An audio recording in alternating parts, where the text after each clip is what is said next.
I'm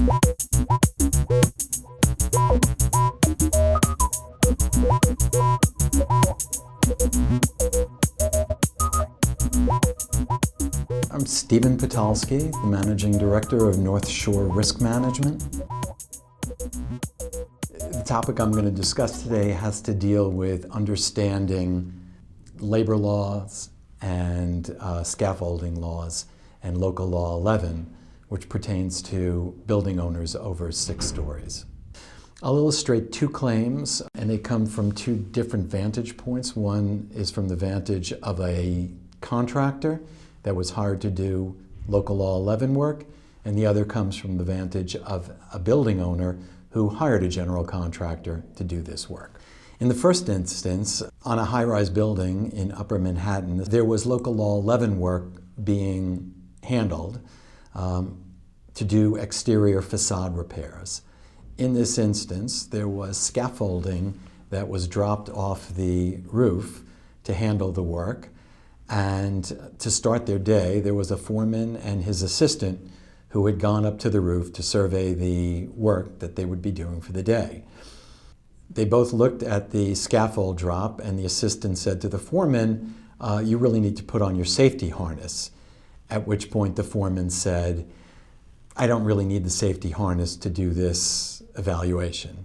He steps out onto the scaffolding and he fell off the building to his untimely death.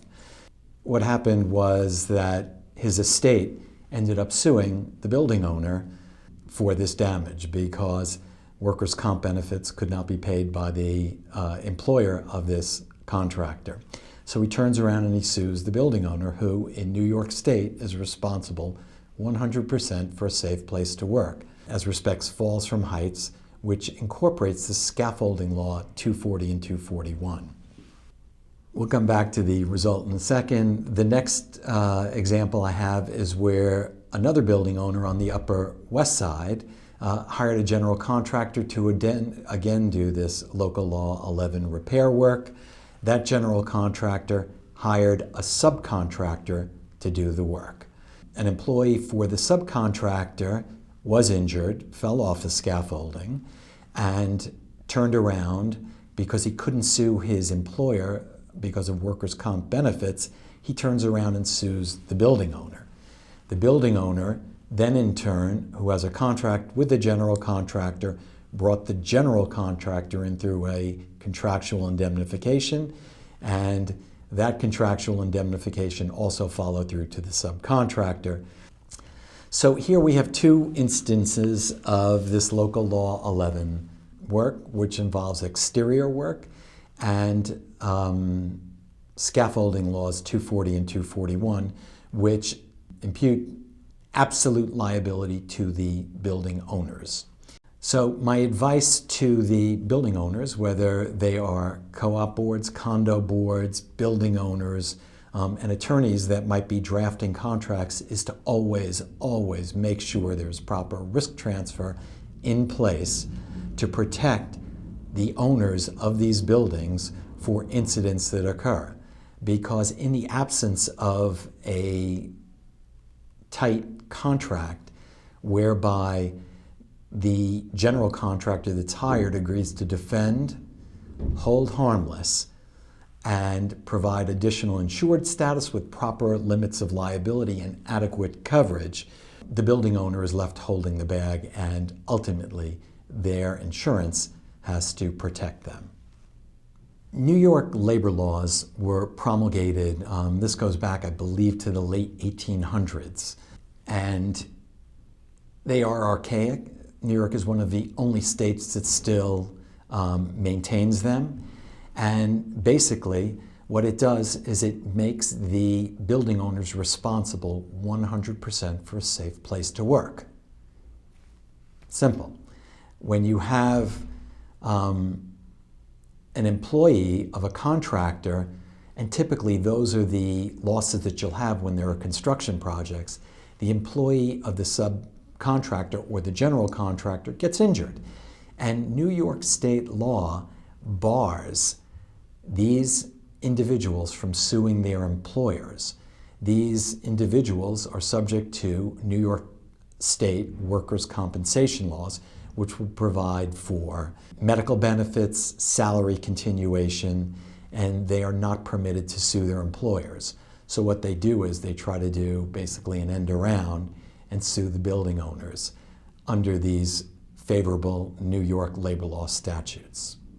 In many instances, what building owners, co-op, condo board owners are faced with is that on a Friday afternoon, a pipe can break, and on an emergency basis, they have to bring in a plumber.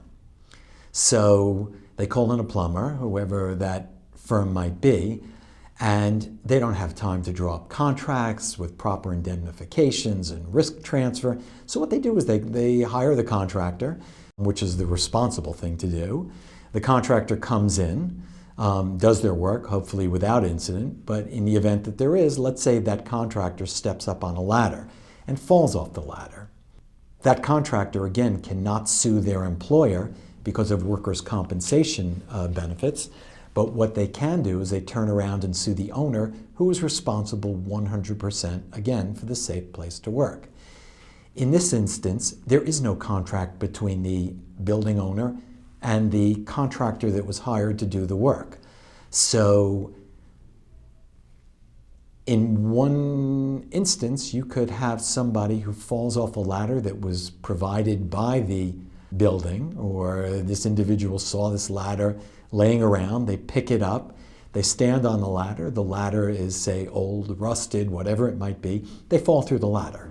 The owner is absolutely responsible for this, and these labor law claims can run into the millions of dollars, depending upon what the injuries are.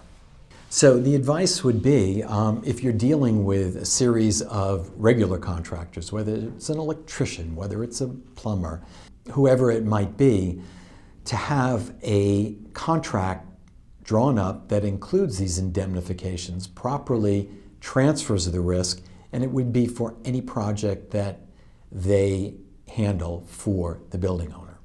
Make sure you hire an insurance professional who understands the pitfalls of these type incidents and how to protect the boards and the buildings, because otherwise they're costly claims that end up getting paid, and then of course it goes back to haunt these entities because either they can't obtain insurance at commercially reasonable rates, or they have such scaled down policies that it doesn't give proper insurance.